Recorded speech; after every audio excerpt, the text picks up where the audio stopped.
realizado aqui no Brasil, né? Que a gente vai conversar hoje sobre o livro aqui da Gislane, está aparecendo aqui, Aparecida dos Santos, que é o Mulher Negra, Homem Branco. Eu acho que é muito conveniente fazer um link dessa discussão com a obra do Frantz Fanon, porque ele tenta captar um pouco dessa fricção interétnica, né? Ele coloca como tem essa coisa do fetiche, ele problematiza as expectativas da relação homem branco, mulher negra, homem branco, no contexto antiliano ali, que tem uma referência mais com as colônias francesas. A Gislane já faz uma discussão aqui no contexto muito brasileiro, né? E a gente já problematizou nos nossos encontros passados como essas relações interétnicas, elas são sempre orientadas para o embranquecimento. E todo o processo de difusão de que nós, como o da Mata fala, vivenciamos aqui no Brasil, o que a gente poderia chamar de democracia racial, que é um mito, ou então de fábula das três raças, do cadinho das três raças, e de que aqui não experienciaríamos racismo, e de que as três raças aqui estão misturadas, é um discurso ideológico que veio de uma base muito orientada, que é para promover o embranquecimento da população brasileira, sim. Porque, como o Gilberto Freire fala no Casa Grande Senzala, a formação da população brasileira se deu a partir de intensos fluxos migracionais entre a Casa Grande e a Senzala. Percebam, dois marcadores fixos. Então, enquanto mais próximo eu tiver da Casa Grande, e essa proximidade ela vem emblematizada com traços fenótipicos, né? Cor da pele, espessura de cabelo, dimensão de lábio e nariz, mais vantagens eu vou ter, porque a branquitude é um processo, é um construto que confere privilégios, porque te posiciona como uma referência na pessoa, na figura do colonizador europeu.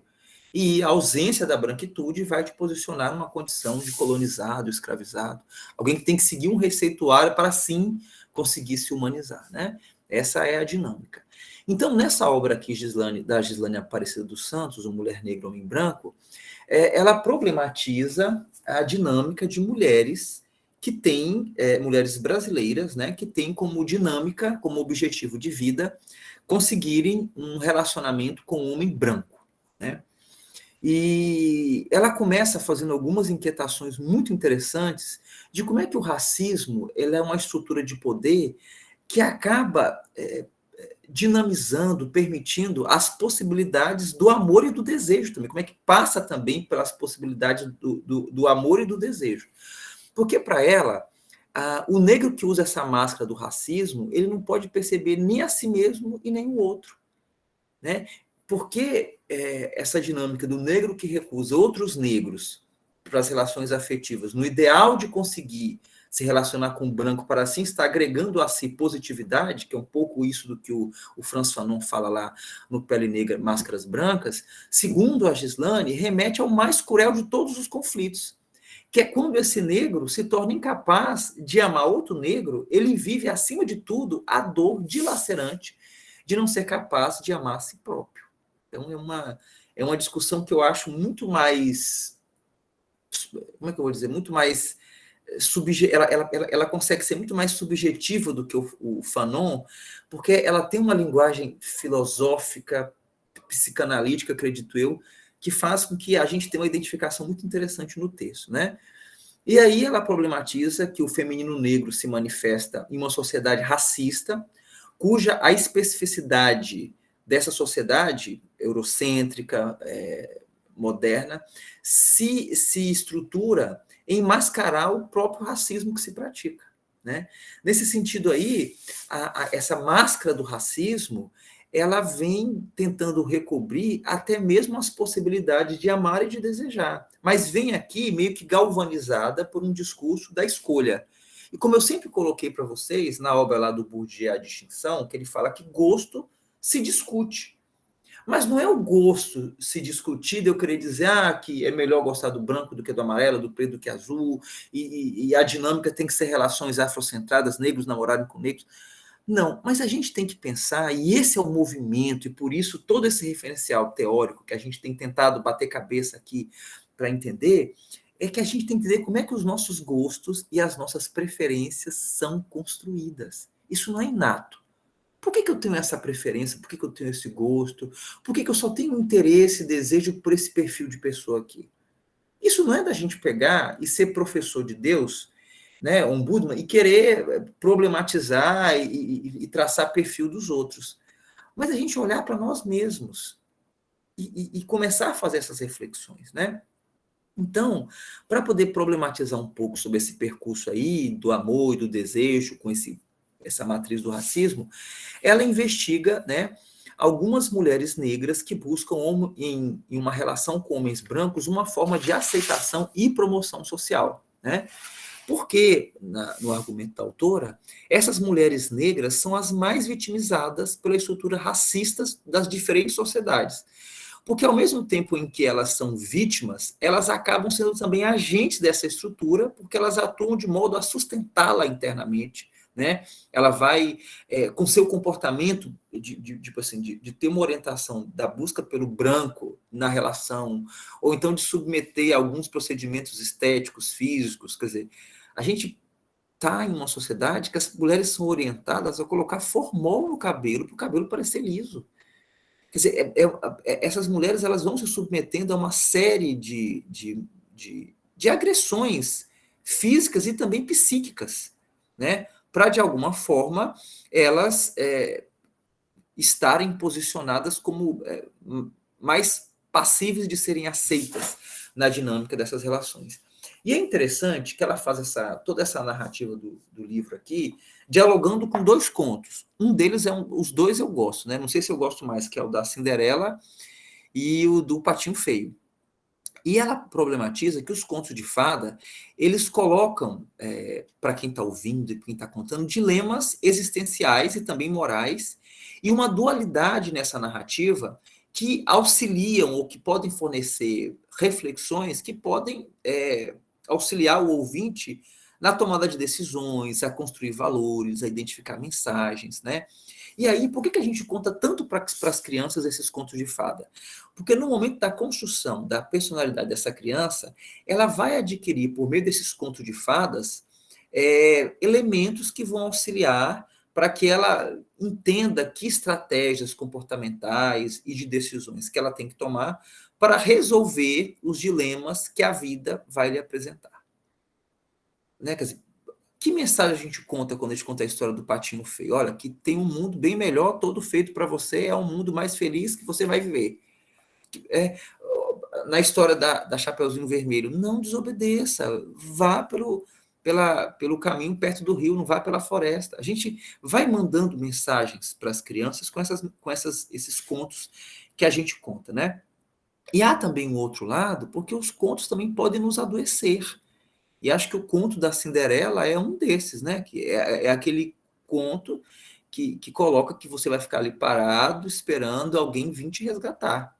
E eu gosto muito da versão do filme da Cinderela, que teve. Não sei se foi a Louca na Cinderela ou foi uma versão de vídeo, que a Cinderela foi apresentada como mais ativa. Acho que foi a versão do vídeo que a Disney fez recentemente. Que ela já chegou orientada, que ela já chegou já olhando o príncipe de frente, tipo assim, na verdade é ela que foi ativa no processo, né? No sentido de que ela vai e administra seu próprio resgate. Ela sabe que naquele contexto onde ela está, a única forma que ela identifica como possível dela virar aquele jogo de opressão no qual ela vivia era com casamento com um homem em posição, né? E talvez se fosse nos tempos contemporâneos, onde a figura da mulher tem outras leituras, ela seria uma mulher com outra consciência. Então, mas a cura desses equívocos que os contos de fada podem nos passar, começa quando a gente vai percebendo a dor e a realidade que está presente em todas as ocasiões do conto, né?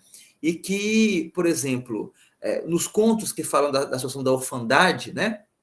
Vem no momento em que o personagem ele é forçado a negar o seu próprio self numa perspectiva de buscar a sua aceitação, né? Por isso, os contos eles trabalham tanto com essa coisa dos arquétipos, aqueles tipos idealizados, né?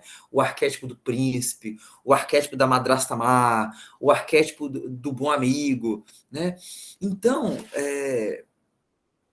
os contos eles acabam também, por outro lado, reafirmando esses arquétipos o tempo todo. né, e contribuindo para a construção dessa fetichização, que não é interessante. Como eu já coloquei para vocês, a obra do Gilberto Freire já mostrava como as escravas mais claras podiam servir dentro das casas grandes, enquanto aquelas de pele mais escura habitavam as senzalas, trabalhavam com trabalhos mais pesados, como esvaziar os urinóis, ou de fazer um trabalho mais braçal. E o tempo todo, essa discussão do tom da pele é retomado aqui pela Gislane para entender quais são as possibilidades de aceitação dessa mulher negra no que tange a uma relação interracial.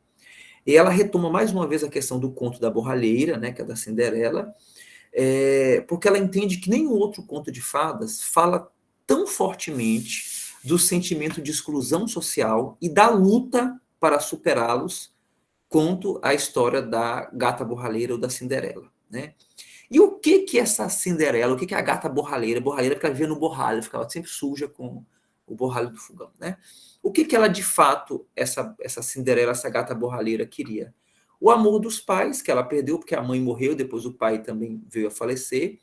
A aceitação da sociedade, porque depois que a madrasta chegou lá, a vida dela virou um inferno.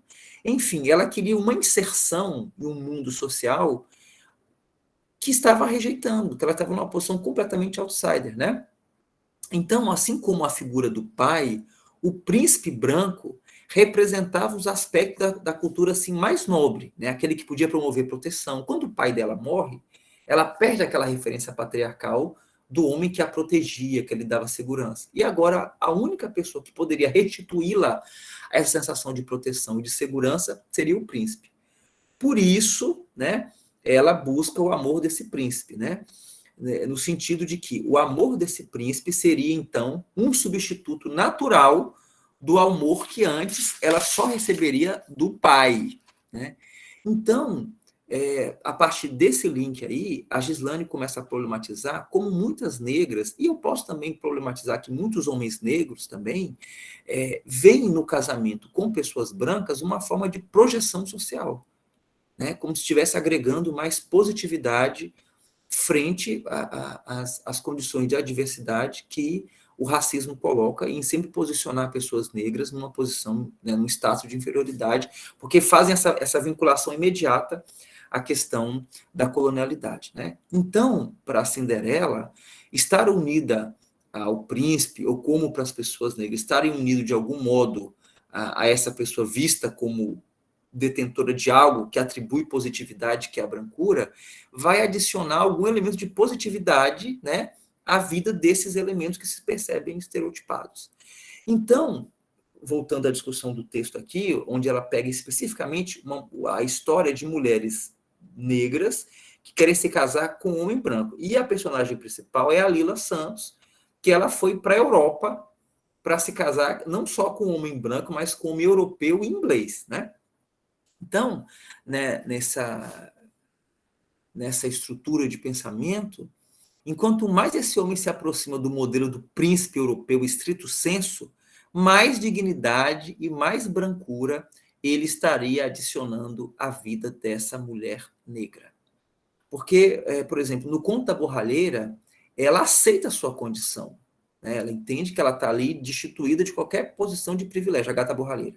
Mas ela se alia à fada, ela se alia aos animais mágicos para fugir da sua sina, assim indo ao baile e dançando com o príncipe, e assim virando o jogo, se tornando assim a princesa. Mas percebam que são os pássaros que vestem a borralheira dos vestidos mais lindos para ela se mostrar ao príncipe, né? E aí dá para entender também que é como se o príncipe não olhasse para ela pelo que ela é, mas pelo disfarce e a fantasia que ela está personificando, né? A carruagem de abóbora, o vestido maravilhoso, o sapatinho de cristal, né? Ou seja, ela aparece como uma outra pessoa camuflada, maquiada, alterada, para assim poder conquistar o príncipe. E aqui a gente pode fazer um link como essa mulher negra às vezes tem que se maquiar, se camuflar, manipular cabelo com química, né? Recorrer a alguns tratamentos agressivos para parecer mais branca, menos negra, e assim ser mais passivo de ser vista como bela e assim aceita pelo príncipe. Percebam como dá para estabelecer muitos paralelos, né? Mas esse é um marcador interessante. Enquanto todas as outras mulheres que estavam naquele baile, elas se faziam bonitas para seduzir o príncipe, a partir das armas que elas tinham, joias tal, o vestido, a arma que a Cinderela inicialmente usou, até para furar o bloqueio, conseguir chegar lá e ser notada, foi o encantamento que as roupas mágicas, né, as roupas dadas pela fada madrinha, lhe conferiam, né? Então, essa Cinderela, embora ela aceitasse sua condição de, aspas, sujeira, borralho, ela também se misturava ao desejo de se limpar, né? De estar em condições de se apresentar ao baile e assim também encantar o príncipe. Porque o que fez o príncipe olhar para ela? Num primeiro momento não foi o coração maravilhoso, a pureza no olhar, não. Foi a indumentária com a qual ela se apresentou, que ofuscou todas ali que estavam presentes. Então, esse é uma mensagem muito agressiva da história da Cinderela. É como se ela foi vista, aceita, reconhecida, não pelo que ela é, mas pela forma como ela estava se apresentando, pelos adereços mágicos que ela estava ostentando, né? E aí, mais uma vez, a autora faz um link, vendo também como algumas negras se punem, pois se sentem inferiores, elas também se lançam numa corrida desenfreada, né? Tentando camuflar, alterar sua natureza, para assim parecerem menos negras, né? Então, assim como a borralheira se disfarçou de princesa, algumas negras também tentam se disfarçar de brancas, né? De forma inconscientemente, elas desejam deslocar-se das suas próprias peles para serem aceitas como vindas de outros lugares. Quando a Cinderela também se alterou lá com a carruagem de abóbora, tudo, sugeria que ela não estava vindo da cozinha da casa da madrasta, mas que ela vinha de um outro reino, né? A forma como ela se apresentou sugeria que ela fosse, né, uma mulher fidalga, porque tem um sapato de cristal, nunca vimos isso, né? Então é como se naquele momento a Cinderela fosse a outra dela mesma, né? É um sentimento de se tornar-se estranho para si mesmo. Eu acho que é a vivência máxima dessa duplicidade que a busca pela aceitação coloca na gente. Acho também que a gente pode estabelecer um link aqui com essa corrida em torno do não envelhecimento, né? Eu vejo amigos e amigas que são encantados com essa coisa de harmonização facial, de botox, de tudo, e eu, quando olho, só vejo as que deram errado, sabe? Aqueles procedimentos que deram errado, e eu fico assim apavorado com isso. E eu vejo também algumas páginas que as pessoas colocam algumas celebridades que fizeram esses procedimentos de harmonização facial, botox, sei lá, que foi, e ficaram diferentes dela mesmas. Você não reconhece mais.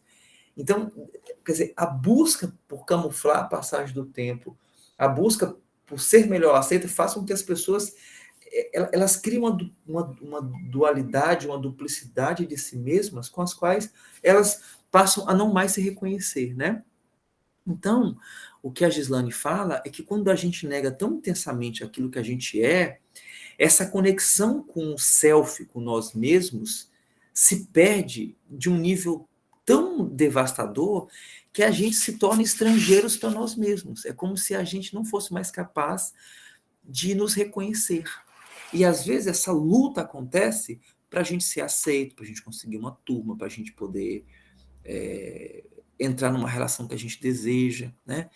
E qual foi a base empírica que a Gislane utilizou para fazer essa reflexão, né? Dessas mulheres negras que querem um casamento com homens brancos. Ela foi para a Inglaterra para pesquisar a vida de brasileiros que viviam na Inglaterra, mas que eles recebiam uma política pública.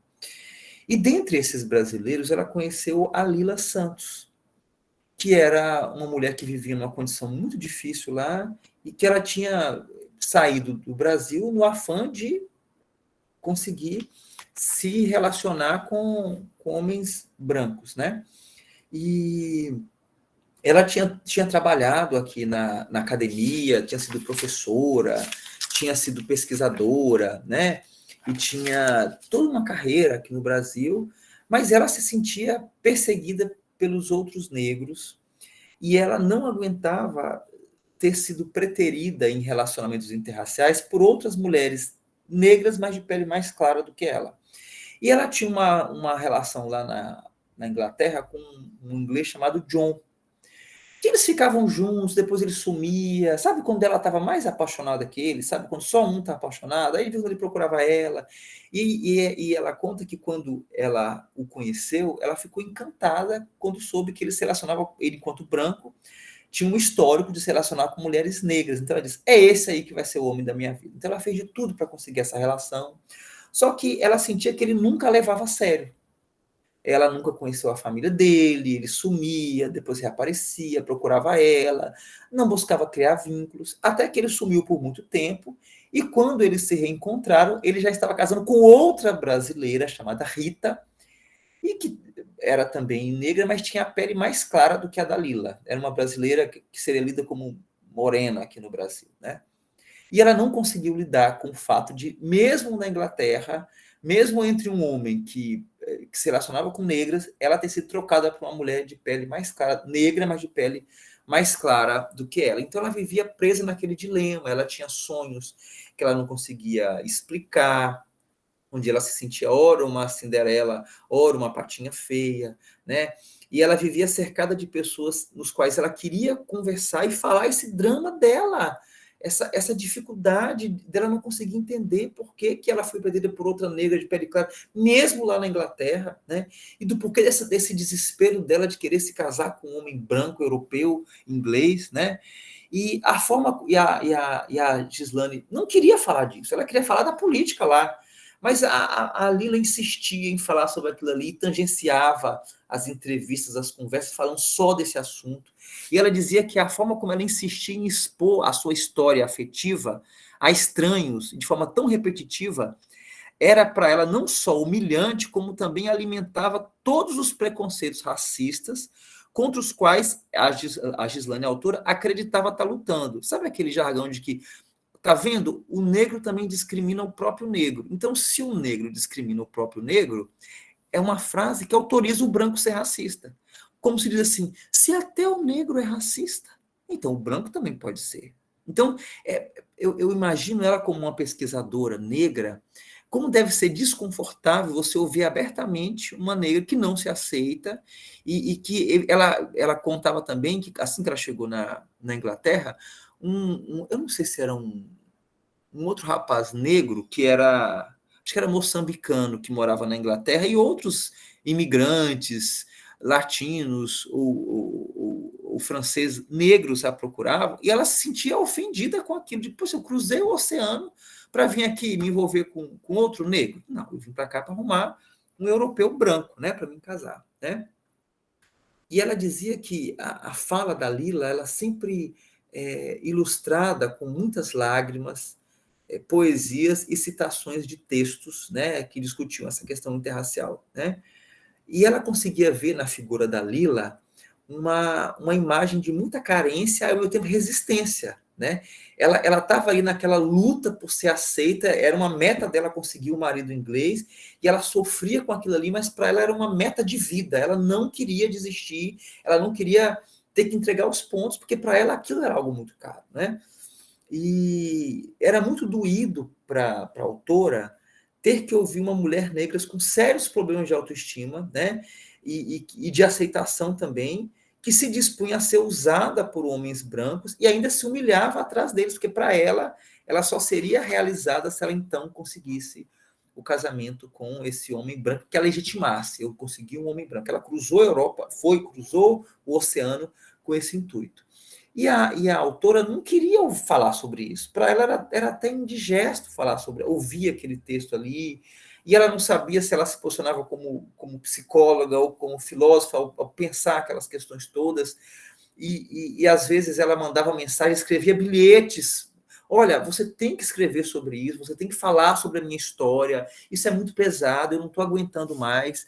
E um dia, acho que foi o último encontro delas, a Lila escreveu um bilhete e colocou no bolso da Gislane. E a Gislane só achou esse material muito tempo depois desse bilhetinho, porque parte das entrevistas que ela fazia com a Lila foram perdidas num episódio que o carro da autora do livro foi roubado e muitos dos escritos, das falas dela se perderam, mas o bilhetinho se salvou e a memória que ela teve dessa convivência com a Lila e a insistência que ela tinha sobre falar sobre relações interraciais, sobre que o John não a procurava, que a família do John conheceu a Rita, mas não a conheceu, e que aquilo para ela era muito difícil. E ela tinha sonhos e pesadelos, ela buscava relacionar esses sonhos, essa rejeição que ela teve também desse inglês, que era um homem que ela amava muito. E aí, quando a Gislane achou esse bilhetinho, ela entendeu que era preciso dar uma resposta e falar sobre isso, que escrever esse livro era uma forma de fazer uma reparação ou de oferecer um alento para que essas mulheres negras possam fazer as pazes consigo mesmas, né? E no momento em que essas mulheres pudessem fazer as pazes com elas mesmas, o padrão para o qual as orientava na busca do relacionamento também poderia mudar. Porque vocês não percebem como tem pessoas que só se relacionam com um tipo de pessoa? Ah, mas só aparece gente assim na minha vida.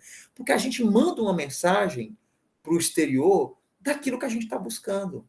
E no momento em que você faz as pazes com você mesmo, você tende também a mudar a mensagem que você manda com seu discurso, com sua imagem, com seu comportamento, com a forma como você se veste, e, consequentemente, você vai atrair um outro tipo de público também, né? Então, vou ler aqui para vocês o bilhete que a Gislane aceitou, e esse bilhetinho aqui fez com que ela tivesse que fazer uma viagem na mente dela, de lembrar de coisas que a Lila falava, e escrevesse esse livro aqui, muito interessante, que eu aconselho a leitura, porque eu acho que é possível fazer um casamento muito interessante dessa obra aqui com a do Frantz Fanon, Pele Negra, Máscaras Brancas. Vejam o bilhetinho, vou ler aqui para vocês. Sinto-me como uma patinha feia que ainda está procurando sua turma. Percebam aí que tem uma questão de como um referencial é importante, né? Um referencial identitário forte, um grupo. Eu já quis ser Cinderela, mas somente pude ser uma gata borralheira. A Cinderela, ela sai da condição do borralho e ascende à condição de princesa, né? Por isso ela vira Cinderela. A Rita, mais clara, conseguiu o príncipe desencantado. Mas tudo bem. Acho que a história é essa mesma. Umas negras nascem para Cinderela e outras nascem para borralheira. Mas vejam que o critério para ser, no olhar dela, borralheira ou Cinderela, é a consolidação da relação com o branco. As Cinderelas negras ficam com o príncipe desencantado, porque parece que o John tinha problema de alcoolismo. Porque o encantado mesmo, o príncipe encantado, estrito senso, é para as brancas. Tudo é uma questão de tom de pele, ela resume. Ou seja, as possibilidades de ser aceita e de ser preterida numa relação afetiva e sexual. Mas hoje descobri que a melhor história de todas é a do patinho feio. Patinhas feias têm uma possibilidade de descobrir que são belas cisnes negras. Acho que eu sou uma bela cisne negra e não uma patinha feia. Mas eu ainda não encontrei a minha turma. E talvez nunca encontre. Quando a Gislane achou esse bilhete, ela tentou entrar em contato com a Lila, na Inglaterra, e descobriu que ela tinha morrido. E diz ela que ela se sentiu meio que assombrada pelo fantasma da personagem, no sentido de que era preciso falar sobre isso. É muito indigesto para pessoas negras, para intelectuais negros, pesquisadores, falar sobre esses pontos que a obra aborda, né? Porque existe uma linha muito tênue, né? Dessa subjetividade onde o pesquisador também fica meio que imiscuído nesse discurso, né? E causa algum desconforto quando você, enquanto pesquisador, também se vê, de alguma forma, preso nessa dinâmica. E tem uma outra obra também que foi feita na USP, que é uma dissertação de mestrado, que chama Virou Regra, Casamentos Interraciais e a Solidão da Mulher Negra. A autora, que eu não me recordo, não pena que hoje eu estou sem nenhum assistente de palco aqui, ela fez uma pesquisa em cartórios de São Paulo e identificou uma enorme quantidade de casamentos interraciais entre homens negros e mulheres brancas. E não vendo índices parecidos de casamentos entre mulheres negras com homens negros e mulheres negras com homens brancos. Então, a partir dessa constatação estatística, é possível apontar para a autora uma suposta solidão da mulher negra pelo fato dela ser preterida nas relações de casamento. Então, tem muitas obras que tomam essa discussão do casamento interracial por esse viés da fricção interétnica, do fetiche que acontece. Mas eu vejo que a maioria delas é sempre nessa coisa, aqui no Brasil, das expectativas desse negro com relação à vinculação com esse branco. E eu tenho uma curiosidade que eu acho que eu vou tentar saná-la no pós-doutorado, quando assim for possível sair para fazer essa pesquisa, que são, do outro lado, também existem pessoas brancas que têm como um critério de escolha somente se envolver com pessoas negras. E eu tinha curiosidade para entender quais são as expectativas, como é construído subjetivamente esses gostos, essas preferências, né? Porque a gente tem que sair desse lugar comum de achar que gosto é uma coisa a priorística. Não é a gente nasceu com gosto, a gente constrói esse gosto da gente muito pelas formas através das quais a gente vai introjetando regras, dogmas, valores, imagens que a gente vê na TV, nas revistas, nos filmes, né, discurso que a gente ouve de familiar. A gente introjeta isso, mas tem um ponto também, essa introjeção é muito objetiva, mas tem uma dimensão também subjetiva, que é a forma como a gente significa esses elementos que a gente objetivou, né, de forma que a gente introjetou objetivamente. E esse processo de subjetivação, ele vai fazer com que a gente negocie, aceite, renegue e proponha novas regras. Então, os gostos e as preferências que a gente tem são resultados desse processo. Tanto que ao longo da vida os gostos vão mudando, a gente não é mais o mesmo, né?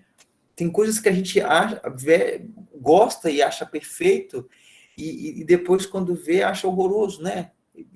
E a gente vai num percurso de autoconhecimento. Vocês são os mesmos de quando vocês entraram aqui no primeiro período?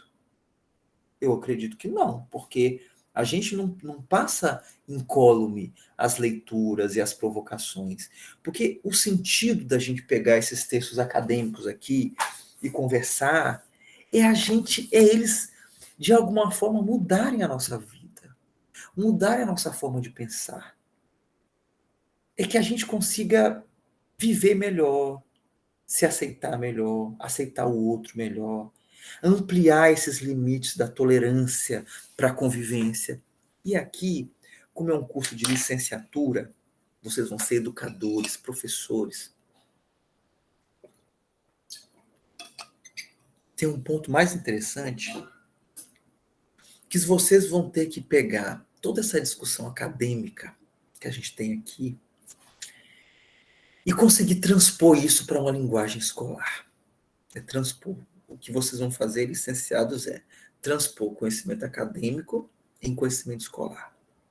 E não é só da geografia, é também essas outras perspectivas de conhecimento, de teoria. Porque é isso que vai fazer com que o aluno se ressociabilize com você. Porque o conteúdo, o componente curricular de geografia é só a desculpa para você ter uma relação com o teu aluno. Porque o que mais importa é o que ele vai aprender nas entrelinhas. É o que ele vai aprender vendo em você, professor, uma referência. É o que, num comentário de um conteúdo ao outro, você vai passar de valores, de cidadania, de tolerância, de generosidade, sabe? De perspectiva de sociedade mesmo. Esses valores, eles são passados na relação entre professor e aluno. E o conteúdo, a ação pedagógica, que é o que é o nosso sentido de estar ali em sala de aula, é só a justificativa para a gente ter um motivo para estar em contato com o aluno. Mas o que importa é essa formação desses valores aí. Esse aí é um compromisso ético, político, cidadão, que nós, enquanto professores, temos com nossos alunos. Nos anos 80, teve a discussão da Guiomar Nango de Bello e do Paulo Nozella sobre o que é mais importante.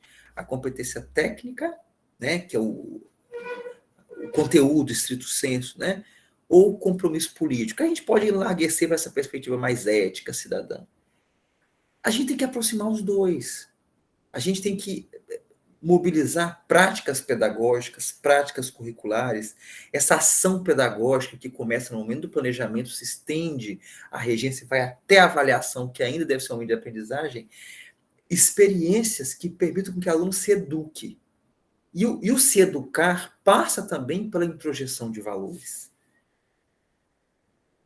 E essa introjeção de valores também é ancorada na posse de conhecimentos científicos, que você, professor, vai aclimatar, né, sob a roupagem de conhecimento escolar. Voltando para a discussão aqui das relações interraciais, e eu acho que não tem como a gente deixar de identificar como é que o racismo meio que cristaliza as nossas posições, faz com que a gente naturalize as posições com as quais a gente enxerga o mundo, né? E, nesse sentido, o que o Miolo propõe para nós, e o Quijano também, é que a gente construa esse pensamento descolonial. É um desafio isso. É que a gente, enquanto professor, a gente passe a atuar como essa máquina de descolonizar. A gente vá trazendo para o aluno experiências de reflexão que permita com que esse aluno possa fazer uma descolonização epistêmica daquilo que ele aprendeu ao longo da vida, né? E esse pensamento descolonial vai permitir com que você construa essa máquina de descolonizar, porque a colonização física, a gente pode entender que ela já acabou. Mas a colonização ideológica, política, epistemológica, ela continua muito forte. E o único caminho que a gente tem para erodir paulatinamente, né, quase que em termos geológicos, essa colonialidade é na produção desse pensamento decolonial, que nada mais é do que um esforço inexorável que a gente tenta construir para a gente fazer um movimento analítico que entenda, que busque instituir a superação dessa lógica colonial por uma retórica que rompa com esse vínculo com a modernidade, com a colonialidade, com esse modelo de estrutura, de administração e controle surgido ali naquele momento, onde essa economia do Atlântico, essa coisa ali do Ocidente se impôs. Então, a gente tem que buscar que a nossa ciência precisa ser descolonizada. Nós precisamos nos descolonizar, porque aí a gente vai tentar pavimentar uma outra ética, uma outra filosofia, e assim a gente vai produzir uma nova racionalidade, né, que permita com que a gente possa nos reinventar em diferentes bases. Então, eu entendo que não é fácil a gente fazer esse movimento, porque está muito naturalizado a forma como a gente, e também epistemicido, como o Miolo fala, a forma como a gente naturalizou os privilégios. A gente concebeu de forma tão naturalizada que o referencial de beleza é o cabelo liso, que o referencial de humano é a pele clara, né?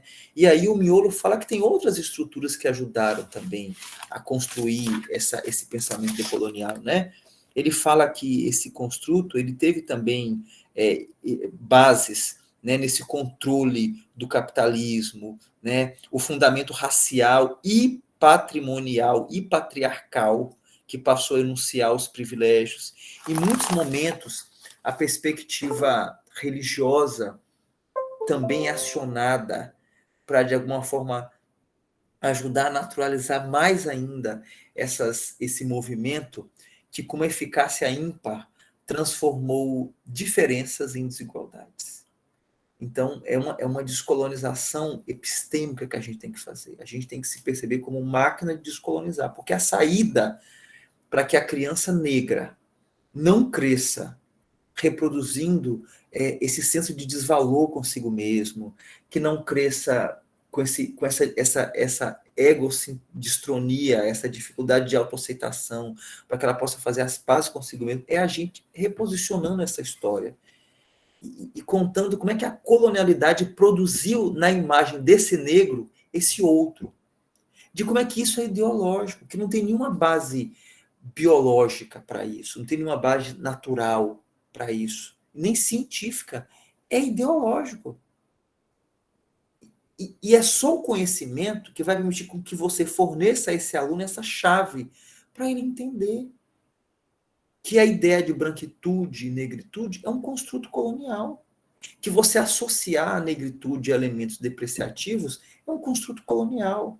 Que você associar a figura do negro a uma posição de subalternidade, marginalidade, violência, é um construto social da colonialidade.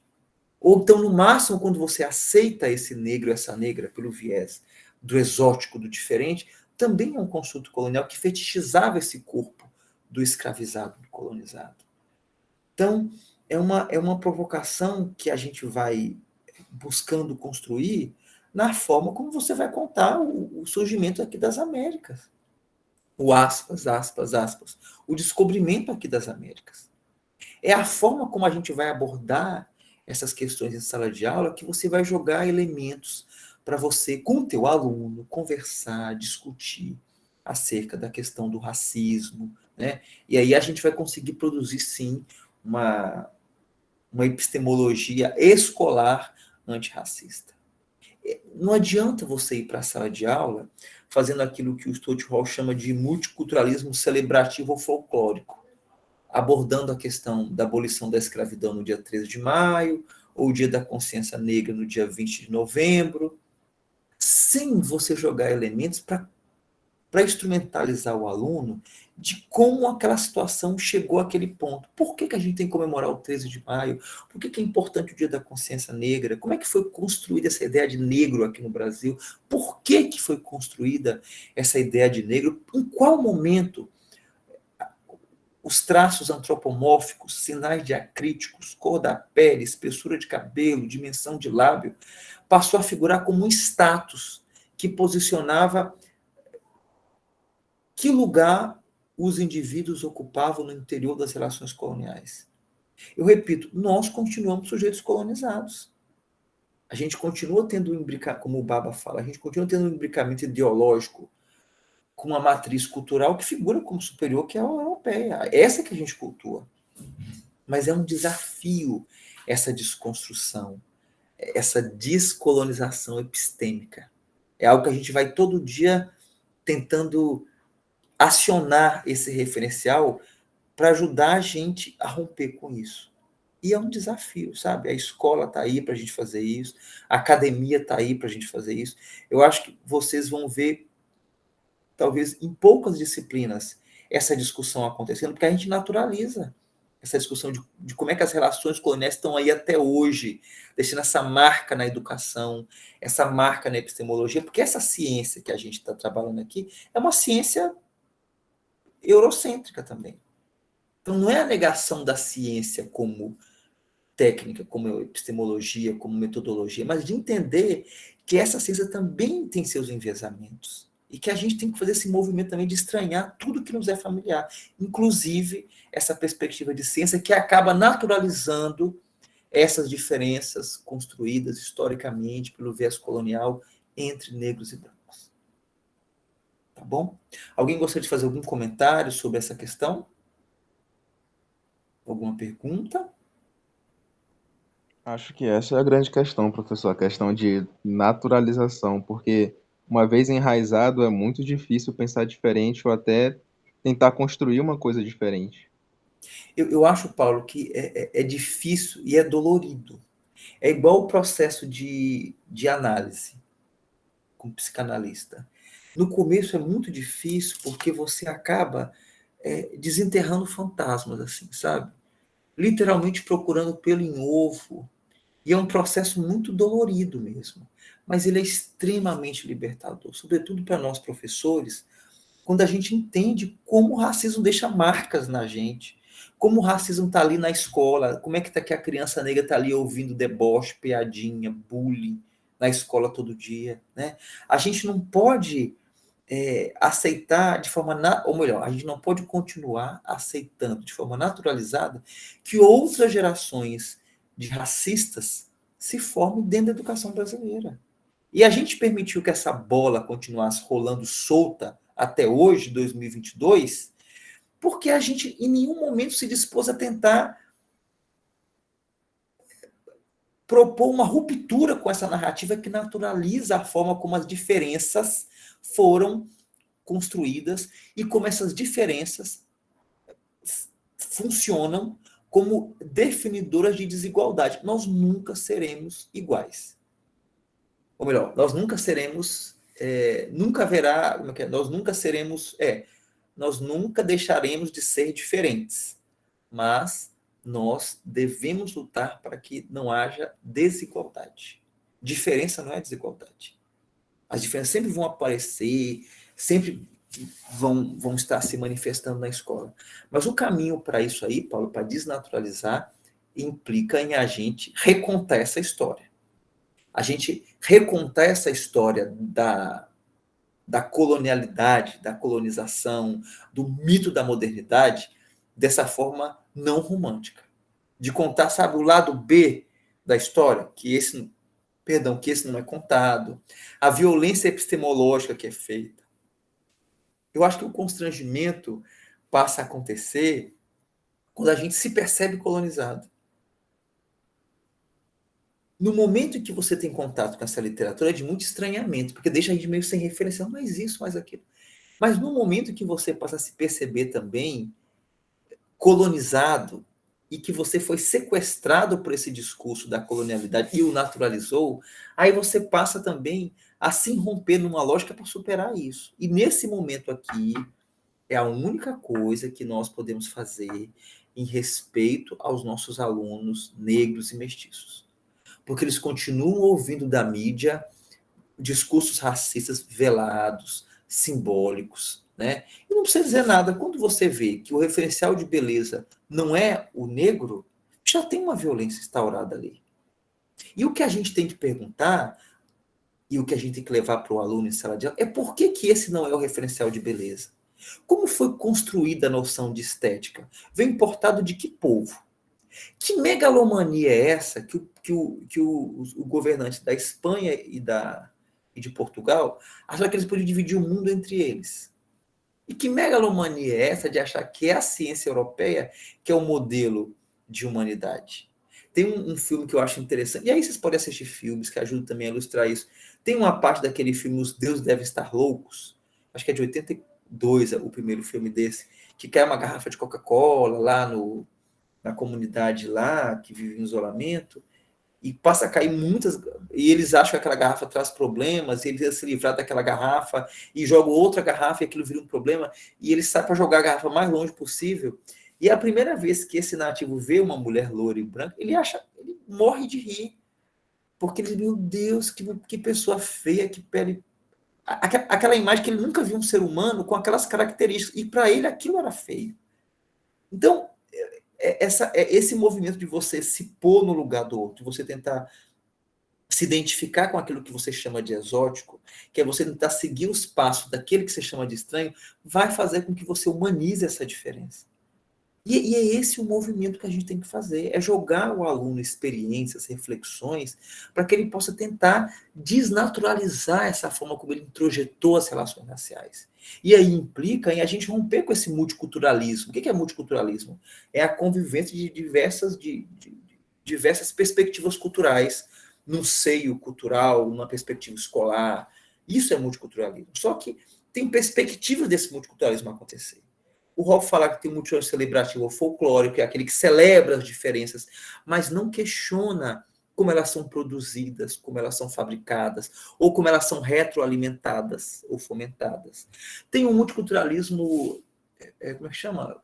Comercial, que meio que dilui as diferenças pela possibilidade de consumo, mas não investiga, problematiza como as diferenças são produzidas.